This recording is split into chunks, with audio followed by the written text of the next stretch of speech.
Bonjour à tous, donc moi c'est Lauriane Blanc, je suis écrivaine et beatmaker, j'ai 38 ans, je suis une personne autiste et dans cette vidéo je tiens à faire un petit récap pour les personnes qui ne savent pas.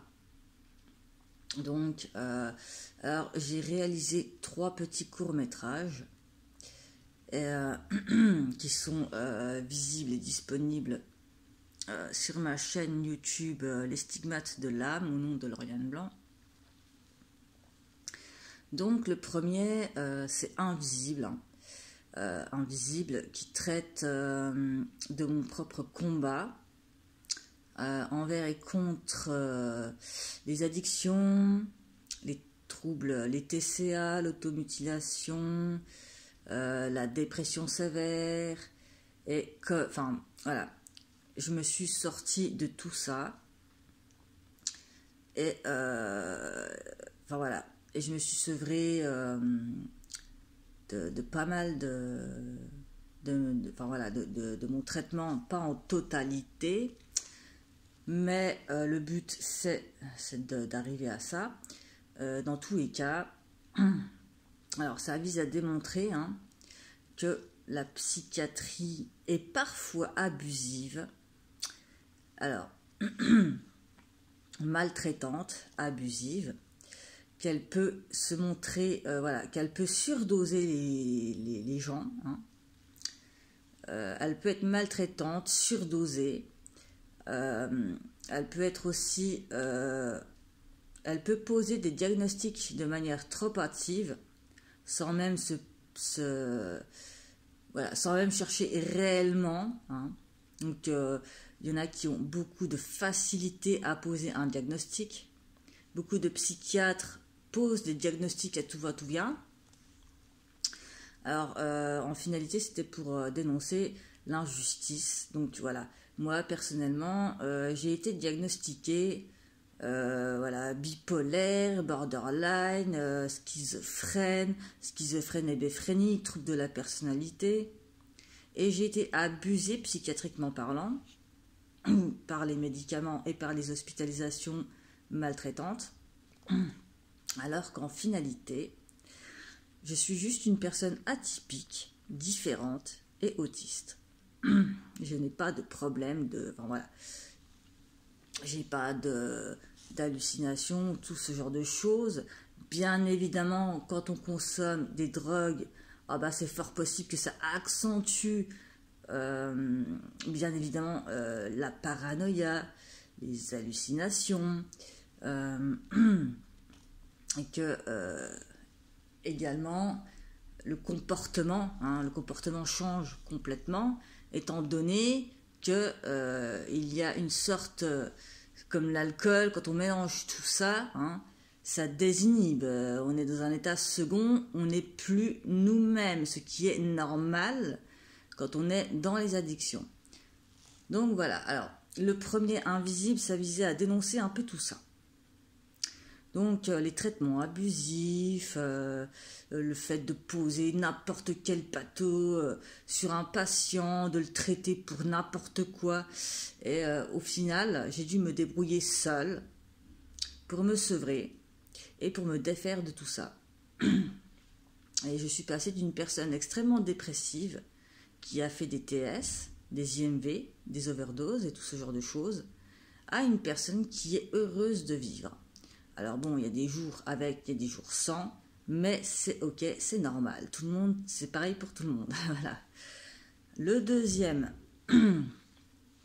court-métrage que j'ai fait, c'est pour faire un parallèle avec des personnes qui ont réellement des troubles. Les personnes, donc il s'appelle errance médicale, pour montrer justement le contraire en fait de ce que j'ai subi. Donc je me suis inspirée de personnes qui ont été de passage dans ma vie, qui ont été en errance médicale et qui sont schizophrènes et qui ont été dans l'errance médicale et la galère qu'elles ont pu vivre et subir parce que les médecins ne les croyaient pas et qu'elles avaient beau demander des traitements, eh ben, les psychiatres ne voulaient rien savoir, ne voulaient rien entendre. Voilà. Donc, c'est un parallèle assez marrant, j'ai envie de dire. Enfin, marrant, oui et non. Dans le sens où on prend des personnes vulnérables. En fait, je pense que c'est à la tête du client. Donc, il y a des personnes dont on abuse, qu'on surdose, auxquelles on met des étiquettes sur la tête. Et en fait, il n'en est rien du tout. Et il y a ces personnes qui sont réellement, qui ont vraiment des troubles, comme la schizophrénie. Et encore, moi j'ai des hypothèses là-dessus, mais enfin, on va pas rentrer non plus dans les trucs enfin voilà, je vais pas rentrer dans les trucs de possession et compagnie, parce que sinon ça va partir en cacahuète. Bref, on va se tenir au fait que la schizophrénie est une maladie. Donc, voilà, il y a vraiment des personnes qui peinent, qui ont des hallucinations, qui n'arrivent plus à rien, qui ont besoin de traitement, et on les laisse sans rien. Donc, en fait, quand on n'a pas besoin de traitement, on nous fout la tronche dans des traitements extrêmement lourds, et quand on a besoin de traitement, à contrario, on nous dit, oh ben en fait, non, vous êtes schizophrène. Si vous êtes schizophrène, c'est que vous ne pouvez pas avoir conscience de vos hallucinations. Donc, si vous en avez conscience, c'est que vous n'êtes pas schizophrène. Donc, on va pas vous délivrer de médicaments. En gros, ils se font passer pour des menteurs. Enfin, il faut revoir les choses, en fait, quand même. À un moment donné, il faut revoir ces choses-là. Parce que c'est quand même assez grave de faire ça. Et de laisser des personnes dans l'errance médicale jusqu'à ce qu'elles tapent un burn-out, clairement, et qu'elles en arrivent parfois au suicide. Donc, je voulais montrer ce parallèle, vraiment, entre les personnes qui n'ont pas besoin de traitement et qu'on force à prendre des traitements, et vice-versa, les personnes qui ont vraiment besoin d'un traitement, on les dégage. Voilà. En gros, c'est un peu l'idée, Et le troisième, c'est sur les drogues, sur les addictions. Donc voilà, ça raconte un peu l'histoire. Je ne vais pas spoiler, mais bon voilà. Voilà, c'est les addictions. C'est une personne qui s'en sort, mais il faut toujours être sur ses gardes parce que il y a beaucoup de. J'étais un peu comme ça voilà, dans une optique où, parce que je me suis défaite de tout ça, ça ne m'arrivera plus jamais de ma vie. C'est le truc. Alors, il ne faut jamais penser comme ça. Parce que le jour où vous baissez votre garde et qu'il vous arrive un coup dur, je peux vous assurer que la rechute, elle est possible. 10 ans plus tard, 5 ans plus tard, on ne sait rien. On ne sait jamais ce qui peut se passer dans la vie.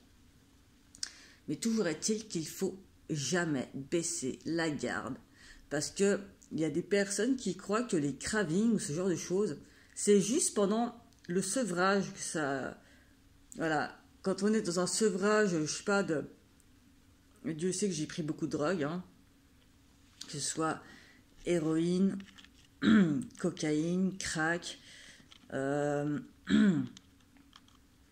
y a les médicaments aussi qui en font partie, bien évidemment. Méthadone, shit, alcool, tout ce qui est à base de codéine, tramadol, les antidouleurs aussi, enfin voilà, un peu toute la panoplie là, quoi.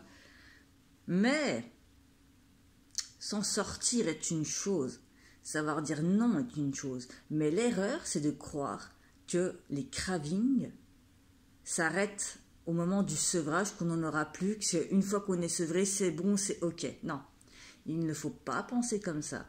Il faut jamais baisser sa garde, parce que ça peut revenir comme un boomerang. Voilà. Le jour où vous baissez votre garde et qu'il vous arrive un truc, ça peut repartir en cacahuète. Donc c'est vraiment, voilà, l'idée c'est de toujours se battre. Tout le temps, tout le temps, tout le temps, tout le temps. Voilà, tout simplement. Voilà, je voulais faire cette vidéo parce qu'il y a beaucoup de personnes aussi, éventuellement, qui qui font des TCA, de la dépression, voilà, ce genre de troubles, enfin voilà, comportement alimentaire, troubles du comportement alimentaire, ce genre de choses. Beaucoup trop de personnes font une fatalité de ce genre de choses. C'est-à-dire qu'elles vont se dire dans leur tête, je suis dans les addictions, donc je suis malade à vie. Je suis dans les troubles du comportement alimentaire et je serai malade à vie. Non, c'est pas vrai. Vous pouvez vous en sortir. Si je l'ai fait, c'est que je suis la preuve vivante, et d'ailleurs il y en a beaucoup d'autres qui ont réussi à s'en sortir. C'est tout à fait possible de se sortir de tout ça. Mais le truc, c'est qu'il faut se poser les bonnes questions. Et les bonnes questions, c'est pourquoi je me fais du mal? Pourquoi je me fais du mal? Parce que quand on se prive de manger, c'est qu'on veut s'effacer quelque part, on veut cesser d'exister. Et quand on fait une crise de boulimie, eh ben c'est pour combler tout ce vide et qu'on veut justement exister et combler le vide. Mais pourquoi? Il faut creuser en profondeur. Tout simplement, il faut toujours creuser. Pourquoi? Pourquoi je m'inflige du mal? Pourquoi j'inflige du mal à mon corps? Qu'est-ce qui s'est passé? Rapport, trauma, conséquences. Pourquoi? Le pourquoi du comment, voilà. Les traumas qu'on a pu subir, qu'on a pu vivre, qui ont fait que on se déteste, on se punit en se privant de manger, on se punit, on cherche à aller voir une autre réalité dans les addictions, on n'ose plus se regarder en face, on ne supporte plus sa propre compagnie. Mais pourquoi? La question c'est pourquoi. Il faut soulever vraiment ce gros rocher, hein, quitte à y aller avec petits cailloux, en cassant des petits cailloux par petits cailloux, mais si vous ne vous attaquez pas au problème de fond, c'est-à-dire si vous ne faites pas un lien entre vos traumas et le pourquoi vous vous infligez du mal, bah vous n'arriverez jamais à vous en sortir. Il faut chercher la cause, le pourquoi, déterrer les traumas et se dire, bah là, j'ai vécu ça, voilà, j'ai vécu des viols, de l'inceste, je sais pas quoi. Et le but, c'est de regarder ça en face et de se dire et de se mettre d'accord en fait avec ce que vous avez pu subir. Et quand vous vous mettez d'accord, ça ne veut pas dire que vous acceptez d'avoir vécu de la violence, certainement pas. Ça veut dire que vous êtes dans l'optique de comprendre le pourquoi du vous vous infligez du mal, le pourquoi du vous culpabilisez. Et la culpabilité, c'est ce qu'il y a de pire, je pense. Parce que la culpabilité, elle ronge, elle bouffe tant et si bien qu'elle peut mener une personne à la tombe. La culpabilité, quand on joue sur la pression psychologique d'une personne, qu'est-ce qui se passe? La culpabilité que la personne éprouve peut faire en sorte de la connecter directement à l'envie de mourir. Donc si quelqu'un émet une pression psychologique sur une personne en détresse, la personne, elle culpabilise et dans la culpabilité dans laquelle elle se trouve, elle est très fortement susceptible de faire une TS, une overdose, une connerie, sur un coup de tête, enfin sur le coup de pression psychologique. Vous voyez, ça peut être extrêmement grave et dangereux. La culpabilité, il faut s'en défaire. Mais pour se défaire de ça, il faut comprendre le pourquoi du vous culpabiliser, le pourquoi du ce qui est en dessous de la culpabilité, le pourquoi de ce qui vous amène à culpabiliser et ainsi de suite. Voilà, il faut redescendre les schémas, il faut remonter dans vos traumas, vous mettre OK pour mettre tout ça de côté et vivre pour vous. Après, une fois que vous êtes OK avec ça, que vous avez regardé vraiment les choses en face, vraiment, il faut, pour surmonter quelque chose, il faut regarder l'obstacle en face. Si on ne regarde pas l'obstacle en face et qu'on le contourne, on ne le surmonte pas. On essaye de se détourner, on essaye de le fuir. Dans les addictions, là, on contourne, on ne veut plus être nous-mêmes parce que on ne s'accepte pas. Le but, c'est de s'accepter soi-même et c'est d'arrêter d'endosser la responsabilité de ce qui nous a, du mal qu'on a pu subir. Donc de cesser de culpabiliser et de penser qu'on méritait que ça, que de subir du mal. Il faut se détacher de tout ça, récupérer son pouvoir, voilà, son pouvoir et ses responsabilités et arrêter de prendre tout sur soi. Il faut avoir un discernement, savoir faire la part des choses et surtout se libérer de tout ça. Et quand vous vous mettez face à face, ok, c'est pas à l'aise au début. On n'est pas à l'aise au début avec nous-mêmes, mais si on se met ok, qu'on regarde en face, qu'on a fait ce travail, on se dit, allez, là, c'est soit ça, soit j'y arriverai jamais. Donc, on regarde les choses en face, on comprend le pourquoi du comment, voilà. Et quand on comprend, c'est que, quelque part, on se dit, j'ai pu apporter ce poids-là. Donc, on le lâche.